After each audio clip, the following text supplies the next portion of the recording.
Bonjour à tous, aujourd'hui je vais vous expliquer l'équation qu'il y avait à résoudre dans le cahier de leçons.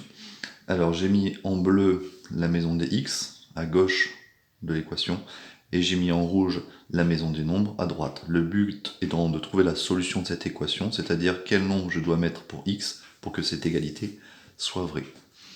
Alors si je regarde ici, dans le côté ici gauche, eh bien je vois que 3 n'est pas dans la bonne maison.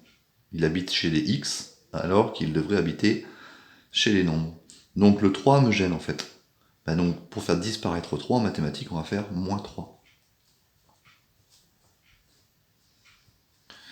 Donc en faisant moins 3, on a donc 3 moins 4x moins 3. Donc ici il nous reste donc moins 4x égal. Et ici le moins 3 va s'appliquer aux deux. Donc 2 moins 3 ça fait moins 1. Ça fait donc par exemple moins 1 moins x ou moins x moins 1, c'est la même chose. Donc je vais remettre des couleurs. Le bleu, les x, et en rouge, les nombres. Si je regarde maintenant cette équation, les x sont dans la maison des x, donc tout se passe bien ici. Si je regarde ici, eh bien j'ai des x ici qui sont dans la maison des nombres, dans la maison rouge, et qui ne devraient pas être ici. Donc le moins x en fait m'embête. Pour faire disparaître moins x, je vais faire plus x, parce que moins x plus x, ça fait 0. Donc je fais plus x ici, et donc je suis obligé donc de faire plus x ici.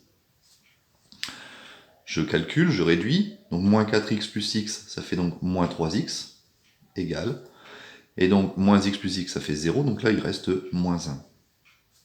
Je vais remettre les couleurs, les nombres en rouge, que les nombres. On a donc moins 3x qui est égal à moins 1, et mon but, alors je regarde ici, j'ai bien les x dans la maison des x, les nombres dans la maison des nombres, j'ai presque terminé, car moi je veux que la valeur que d'un seul x, et là j'en ai moins 3 de x, donc je vais diviser par moins 3, je vais donc diviser par moins 3. Donc ici, ça me donne x égale, enfin ça me donne un x égale, moins 1 sur moins 3, c'est une valeur infinie, c'est pas une valeur décimale, donc on va laisser la valeur exacte. Et en faisant la règle des signes, moins par moins ça fait plus, donc au lieu de mettre moins 1 sur moins 3, on va mettre 1 sur 3.